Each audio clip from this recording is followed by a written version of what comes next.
She told me to drink it. Just one sip, for peace. And like a fool, I did. That moment should have been the end of everything, but instead, it became the beginning of her downfall. The bistro was dressed in sunshine and laughter. Striped umbrellas fluttered in the breeze, soft jazz hummed from hidden speakers, and champagne glasses clinked like whispers of celebration. I had reserved the table 2 months in advance, wanting everything to be perfect. Today was her day, after all. "Here's to Lacey," Greg said, lifting his glass, his voice warm but a little weary. "High school valedictorian, future Ivy Leaguer, and the best daughter a man could ask for." Lacey grinned, beaming with the polished charm of someone who had been raised to perform for applause. Her long blonde hair glinted like a halo, and every eye in the restaurant seemed drawn to her as if she were a living trophy. She even gave me a smile, the kind of smile that showed just enough teeth to be convincing. "To Lacey," I echoed softly, raising my water glass. "No champagne for me, not with a baby on board. The baby, our miracle, or at least my miracle." Greg had been thrilled when I told him. Or so he said. Lacey's reaction, however, had been a carefully choreographed silence. She'd stared at me for a beat too long, then simply turned and walked out of the room. Since then, we hadn't discussed it. Until now. After the appetizers, as dessert menus were passed around, Lacey leaned in close, resting her chin on her manicured hand. "Danielle," she purred sweetly, "remember what you promised me back in March? That once I got into Columbia, I could have anything I wanted?" I blinked, momentarily warmed by the memory. "Of course. You earned it. Within reason, of course." Her eyes sparkled.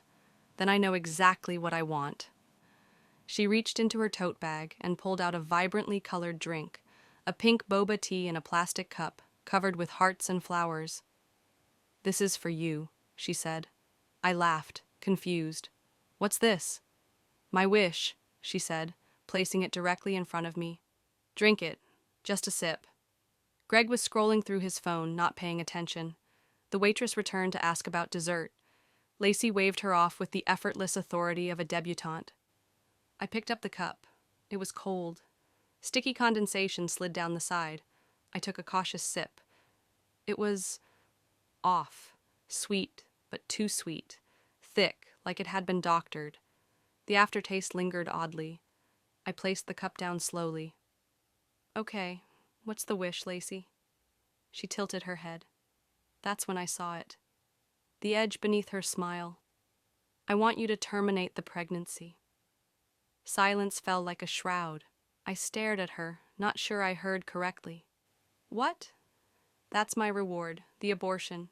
She said it again, clearer this time, like she was asking me to order the salmon instead of the steak. Across the table, Greg was still engrossed in his email, oblivious. "I don't think that's funny," I whispered. "Oh, I'm not joking," she replied coolly. "You think I'm going to share my inheritance with that?" Her hand flicked toward my stomach, and suddenly her gaze was something sharp, dark. "I didn't ask to be replaced." "Replaced? Lacey?" My voice caught in my throat. "This baby isn't replacing you." She leaned in even closer, her voice now low and venom-laced. "You didn't even ask me. You just decided to have a baby like it was your right. You think just because you married my dad, you get to carve out a bigger slice of my life?" I turned toward Greg. "Are you hearing this?" He looked up briefly, distracted. "What?" Lacey flashed a smile. "Dad, I was just telling Danielle how excited I am to be a big sister." Greg nodded. "That's my girl." And that was when I felt it. A sliver of something cold wedge itself into my spine. I sat there frozen. Lacey's eyes held mine like two polished stones. No warmth, no give. The aftertaste of the drink still coated my tongue. Syrupy, sharp. "Excuse me," I said quietly, standing up on unsteady legs. I made my way to the restroom. The moment the door shut behind me, I vomited into the sink, not from the drink, but from the sheer wrongness of it all. I splashed cold water on my face, trying to steady my breath. Then I looked at myself in the mirror. My hand went to my stomach. She wanted this baby gone, not because she was scared, not even out of jealousy. but because she saw me as a threat. And maybe I had just taken a sip of her first warning shot. I returned to the table with a steady smile painted across my face, but inside everything was cracking. Lacey looked up from her dessert, something dainty and lemon-glazed, and beamed. "Everything okay, Danielle?" "Oh, perfect," I said, sliding into my seat. "Bathroom line was just a little long." Greg chuckled without looking up. "That place always has a line." The truth was, I hadn't even made it to a stall. I had leaned against the tiled wall of the women's restroom, shaking, hearing my own pulse beat like a war drum. I had tasted something more than chemicals in that sip. It was contempt, ownership, the audacity of a child who believed she was the queen of a kingdom I'd built. But how had it come to this? That night, after Greg and Lacey had gone to bed, I sat in the dim light of our shared office and opened the folder I hadn't touched in months, the one labeled Baby Journey. Inside were every ultrasound, fertility bill, doctor's note, and journal entry I'd logged during the long climb toward this pregnancy. The years of trying, the disappointment, the miscarriage 2 winters ago that nearly gutted me. Lacey had been sweet then, or seemed so. She'd left a mug of tea by my door, slipped a note under it that said, "You'll be a great mom when it's time." I had saved that note. Still had it tucked in a book by my nightstand. That was the problem. Lacey had always worn her mask so well. Smiles when guests were over, politeness in front of her teachers, the perfect posture of a scholarship-bound golden child. It was only in the cracks, the passive-aggressive remarks, the occasional dismissive glare, the carefully veiled jokes, that her real feelings bled through. When I married Greg 4 years ago, Lacey was 13, all elbows and mood swings, quiet but needy. Her mother had abandoned the family when Lacey was 10, running off with some guitar teacher and never looking back. Greg never badmouthed her, but Lacey picked at the wound often. "She left me," she would say flatly, as if it had happened yesterday. I tried everything to fill the gap: tutoring, therapy, dance lessons, spa days. She'd lean against me and call me Shelley, a nickname she made up because Danielle was too stiff. At first, I thought it meant love. Maybe it did. But now I realized something awful. Lacey hadn't wanted a mother. She had wanted a housekeeper with maternal instincts, someone to orbit her, adore her, elevate her, not someone who had her own desires, her own baby, especially not that. I thought of the way Greg dismissed me earlier. "That's my girl," he said, not even blinking at the idea of his daughter demanding an abortion from his wife. And then I remembered a conversation from last year. We were in bed, cuddled under fleece blankets. I had brought up fertility treatments again. "I just don't want to go through that hell," Greg had said, rubbing my back gently. "Let's not push our luck. We already have Lacey." We. That word had clanged then. I'd pushed it aside, told myself it was the fatigue talking. Now I heard the truth in it. Greg had already picked his side. I opened my laptop and pulled up our shared financial records. Greg's name wasn't on the deed. I'd bought the condo 2 years before we met. But his name had slowly begun appearing on other things: joint credit lines, utility bills, even the insurance. I checked the name on Lacey's college account. There it was, my email listed as the secondary contact, my card on file for tuition deposits. Even her graduation dress receipt had come from my personal credit card. She was right, in a way. I had given her everything. And now she wanted to make sure I didn't keep anything for myself. My phone buzzed. A message from Lacey. "Hope you're feeling better. If not, I can make you some tea tomorrow morning. Good night, Shelley." That emoji. Sweet, buttery, and poisonous. I stared at the message until the screen dimmed. Then I opened a new folder on my desktop and titled it one word: insurance. If she wanted a war, she'd just declared it. And I would not lose to a child, no matter how long I'd loved her. It started with the lemon boba and ended with a black screen of bile. 3 days after the brunch, I faked a headache and stayed home from work. Greg left early.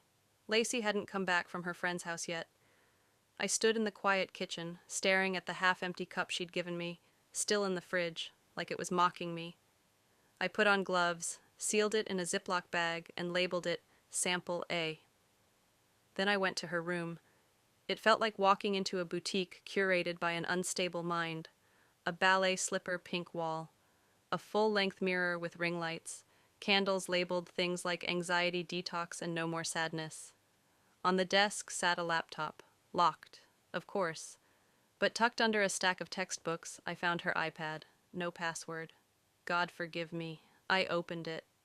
First was her camera roll. Selfies, class photos, makeup experiments. Nothing unusual. But then I tapped the Files app. That's when I found the folder named BBS Club. Inside were screenshots of Discord messages. The usernames were absurd. Clove Thur Kills, Dead Mommy 93, Ice Hacker, and one that turned my blood to snow, Sun God Lacey. The messages were time-stamped over months. Some were jokes, others weren't. Sun God Lacey. She's dumb. Thinks she's the queen. Got pregnant at 39. Embarrassing. Clove Kills. Yikes. Just push her down the stairs. Ice Hacker. Nah, go subtle. Heat up fenugreek with some parsley tea. Bleeds them out like clockwork. Sun God Lacey.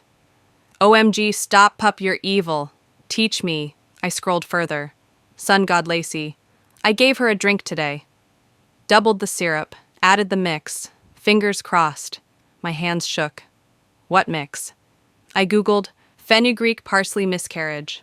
The search results glared back. Natural abortifacients, risky, unregulated, can induce cramping, bleeding, pregnancy loss. I nearly dropped the iPad.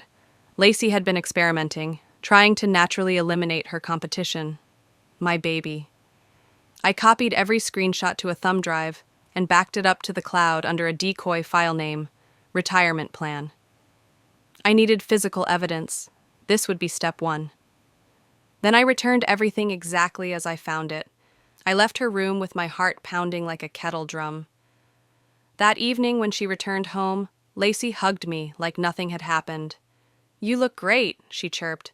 Baby must be behaving, huh? I forced a smile. Yes. Kicking, but quietly.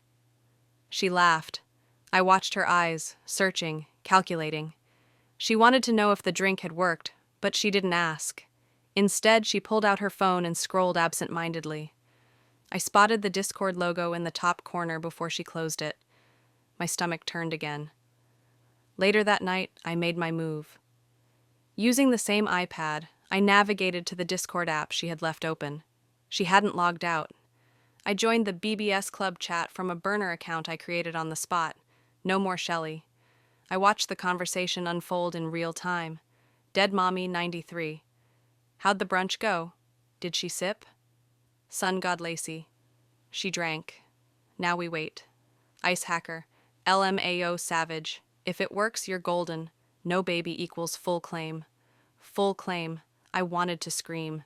Instead, I took screenshots, pages and pages of them.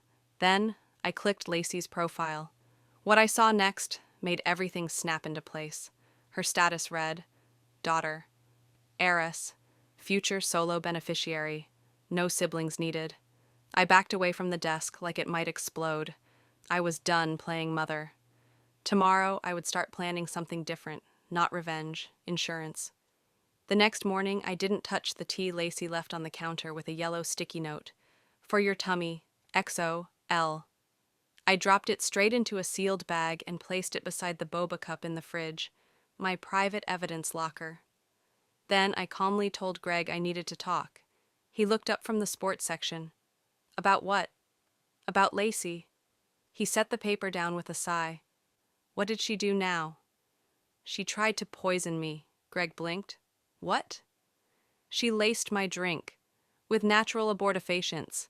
There's a whole chat group encouraging it, online. I found messages, screenshots. I've saved everything.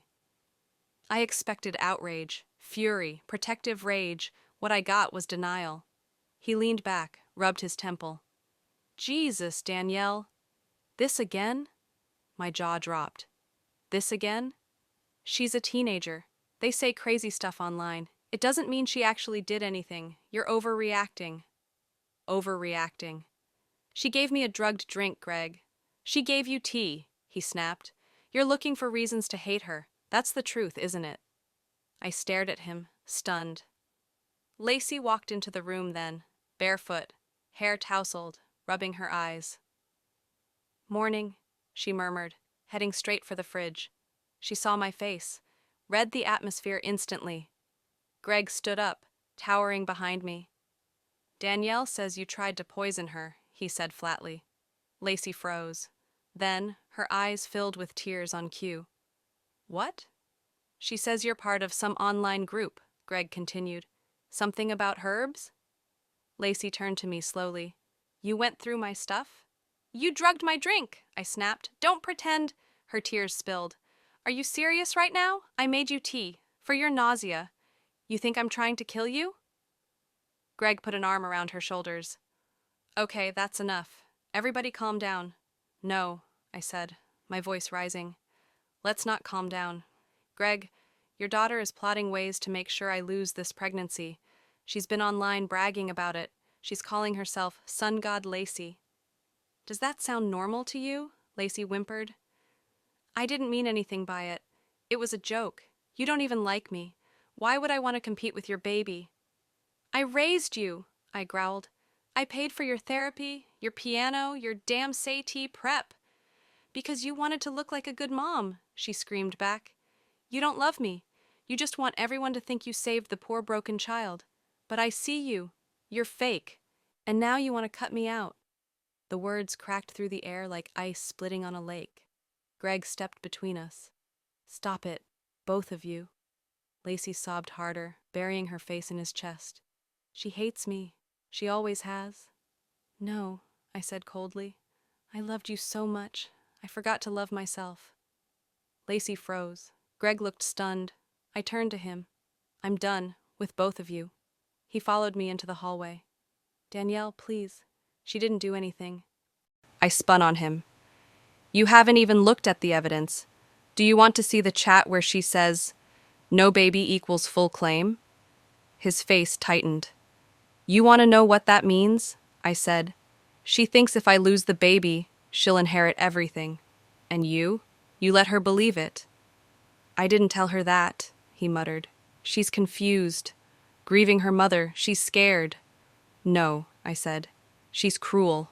And you're a coward. I walked out. I didn't take clothes. I didn't pack a toothbrush.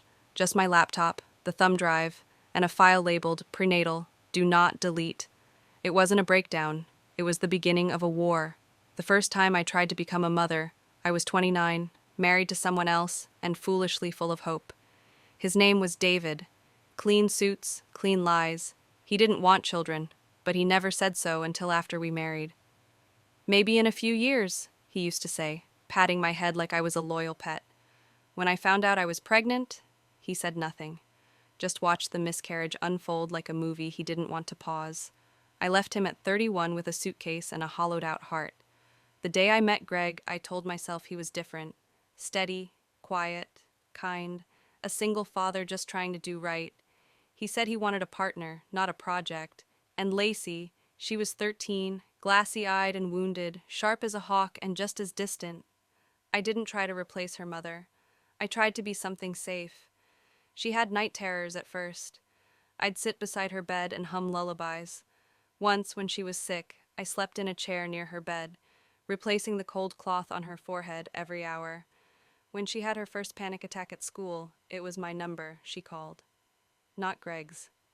Shelley, she whispered once, you smell like vanilla cake. Like safe. I remember crying in the shower that night, quietly. But the more she healed, the more she turned. She grew confident, polished, manipulative, subtle digs disguised as jokes, requests phrased like commands. And Greg, he'd chuckle and shrug. Teenagers, right? Number something else was taking root.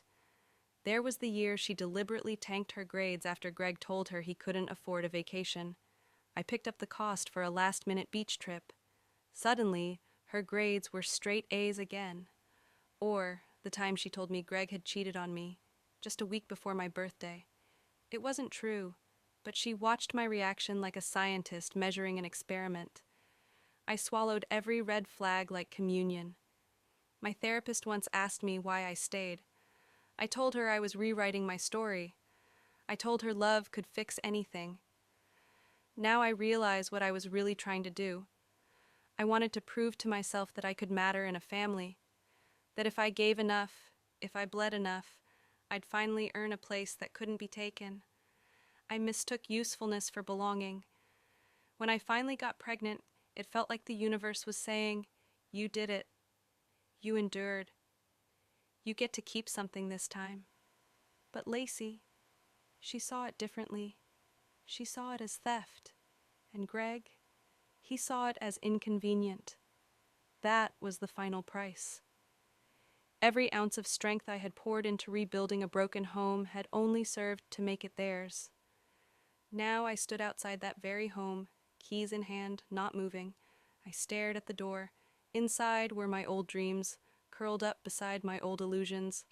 I turned away. I needed a new kind of truth. 2 days passed before I returned, not to make peace but to collect leverage. I didn't knock. I still had a key. The house was too quiet.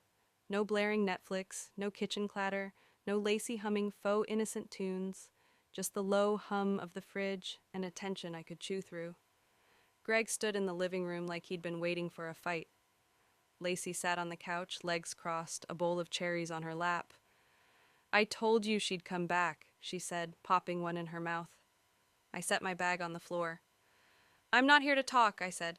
"I'm here to say one thing." Greg sighed. "Danielle, no," I cut him off.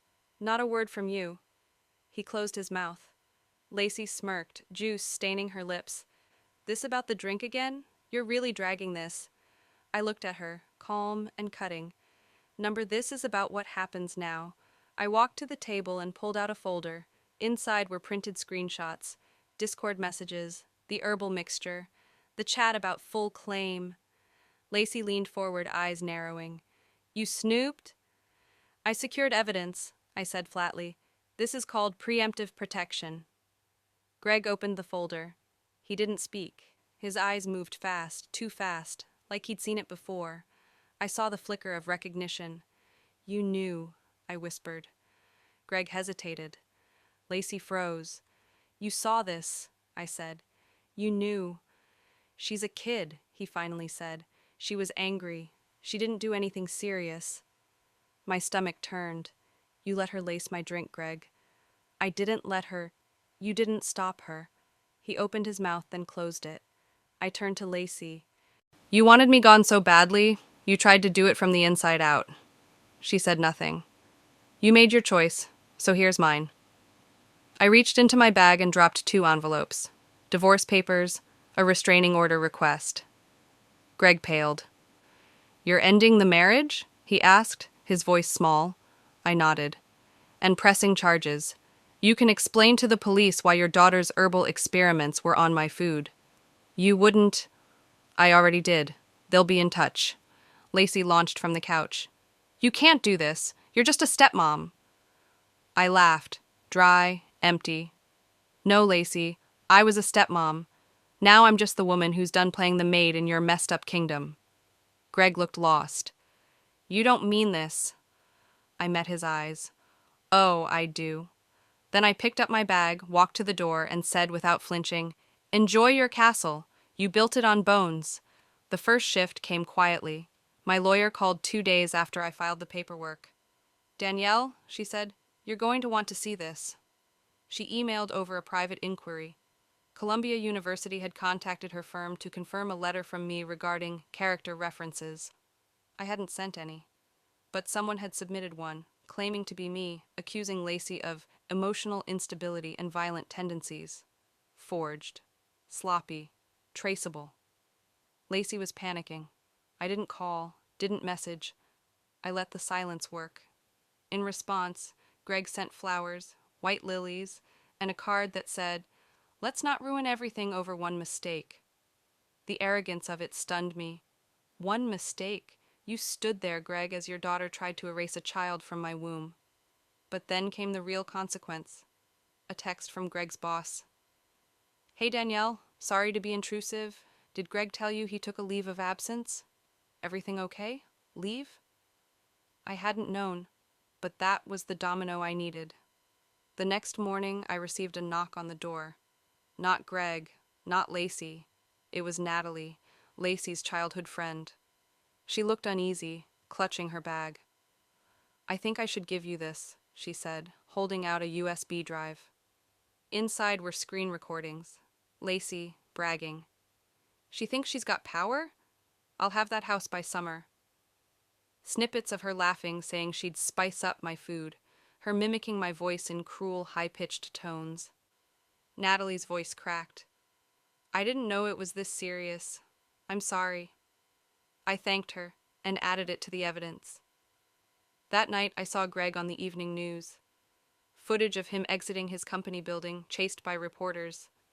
Headline: Tech exec's wife files for divorce over alleged poison plot involving stepdaughter. It had leaked. I hadn't said a word, but someone else had. A paralegal, a friend of a friend, maybe even Natalie. I didn't care. The tide had turned. The next morning, I walked by a coffee shop window and saw them, Greg and Lacey, sitting across from each other, not speaking. No phones, no laughter. Just stillness. I didn't go inside. I watched for a moment and kept walking. Later that day, my phone buzzed. An unknown number. One line. "You think this is over? I'll ruin you." I blocked it and smiled. Because when someone threatens to ruin you, it means they're already losing. The first morning in the rental felt like silence had returned to the world. No slamming doors, no fake apologies, no Greg shuffling papers in the kitchen, no Lacey singing pop songs with sugar on her tongue and knives in her eyes. Just me. And the soft, consistent fluttering inside my belly, my baby, my second chance. I brewed coffee, even though I couldn't drink it, just for the smell, a ritual of stability. The cabin was modest, 2 bedrooms, pine floors, a view of a quiet lake. A retired nurse named Barbara rented it to me month to month. No judgment, no questions. I started journaling again. Every morning, 10 pages of whatever came to mind. Some days it was angry. Some days it was hopeful. All of it was mine. I returned to painting, too. Badly. But the brush in my hand reminded me I existed beyond utility. I went to prenatal yoga. I bought myself flowers from the corner store. I started attending a group for women who had experienced betrayal during pregnancy. We didn't share names, just stories. One woman said, "I spent years protecting everyone from my hurt. Now I protect myself from theirs." I cried for an hour after that session. The next day I met someone, not romantically, just someone. Her name was Iris, mid-40s, ran a nonprofit for women rebuilding after domestic erosion. Her words. She'd overheard me asking the bookstore clerk for something angry but poetic. She handed me a collection of essays. This one saved my life after my divorce. We had tea 2 days later, then lunch, then a walk around the lake. I told her everything, not just about Lacey and Greg, but about the woman I used to be, the girl who thought effort could earn permanence. Iris listened quietly. Then she said, "You were always enough. They were just too broken to see it." She gave me a hug that didn't ask anything of me. No performance, no apology, and I felt free. I took a solo trip to the coast. Just one night. I stood barefoot at the edge of the Pacific, hair whipping across my face, belly round and full of life. I whispered, "You're safe now." And for the first time since this nightmare began, I believed it. The knock came on a Sunday morning. I opened the door slowly, half expecting more paperwork or another passive-aggressive letter from Greg's lawyer. But it wasn't legal fallout waiting for me. It was her, not Lacey, her mother, Allison. She looked ordinary. Brown curls pulled back, dark circles under her eyes, a floral tote bag slung over one shoulder. "I heard everything," she said. I didn't speak. She nodded, voice cracking. "I left because I was drowning. I stayed gone because Greg made it too easy. I let Lacey believe I abandoned her, but I was pushed. My arms folded on instinct. And now? I'm not here to excuse her, she said quickly. I saw the news. What she did? It's unforgivable. I narrowed my eyes. Then why come? Because I know how Greg works, she whispered. And I know that when his charm fades, his rot shows. She pulled out her phone and opened a folder marked 2006 to 2010. Emails, voicemails, one where Greg threatened to report her for maternal neglect if she didn't sign away primary custody. Another where he called her mentally unstable for begging to see Lacey during Christmas. I couldn't win, she said softly, so I gave up. But I shouldn't have, and I'm sorry. I didn't know what to feel. Pity, rage, relief, maybe just clarity. She's not a monster because of just one parent, I said. It took both of you. She nodded. That's why I'm giving you this. She handed me a USB drive. Proof of Greg's financial manipulation, hidden accounts, backdated agreements, stuff he never wanted surfaced. I hesitated. Why now? Because, she said, you're the first woman who didn't disappear when he made her small. Then she smiled faintly. And because the daughter I left behind has become someone I can't recognize. We stood in silence, and in that moment, I knew. I'd never need to look backward again. The courtroom wasn't dramatic. No gavel slam, no gasps from the gallery. Just a tired judge, a bored clerk, and the scent of cold air conditioning. But it felt like a coronation. The hearing was swift. Lacey had pled not guilty to intent to harm, but the evidence said otherwise. The Discord logs, the herbal tea analysis, the USB from Allison revealing Greg's calculated financial control. Natalie's testimony sealed it. The judge's ruling was sharp. 4 years probation, 1 year of mandated psychiatric counseling, no contact with the plaintiff for a minimum of 5 years. Lacey didn't look at me once. Greg's case was dismissed on a technicality, but the damage to his reputation was permanent. The press had latched on to the attempted miscarriage scandal, and companies began quietly backing away. He moved out of state. Last I heard, he was driving for a rideshare app and living in a studio apartment above a vape shop. Karma doesn't always crash. Sometimes it trickles down like rain. When I got home from court, I found a small package at my door. Inside, a pair of tiny knitted booties and a card that read, "From someone who failed to fight for her daughter, to a woman who fought like hell for hers." I held the booties to my chest and let myself cry. Not from pain, but from peace. The following month I gave birth to a healthy baby girl. I named her Rhea, after the mythological mother of gods, who hid her children from a father who tried to destroy them. My daughter came into this world with lungs full of strength and eyes like firelight. She was mine, wholly, freely, fearlessly. Years passed. The house was different now, quieter, warmer. Paintings lined the hallway. Mine, crude but alive. The once haunted guest room was now Rhea's nursery, filled with lullabies and the soft creak of a rocking chair.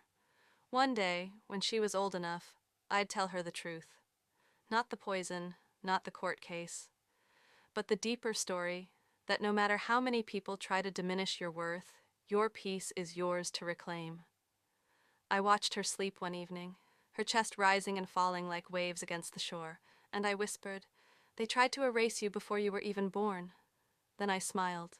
"But here you are, loud and glorious.